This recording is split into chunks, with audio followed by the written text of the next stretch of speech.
Now to the Vatican, where we do not have a pope as of right now. It's day one of the papal conclave. This was signified by black smoke coming out of the chimney at the Vatican.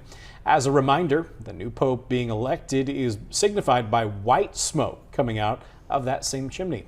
The Cardinals must have a 2/3 majority to elect a new pope. The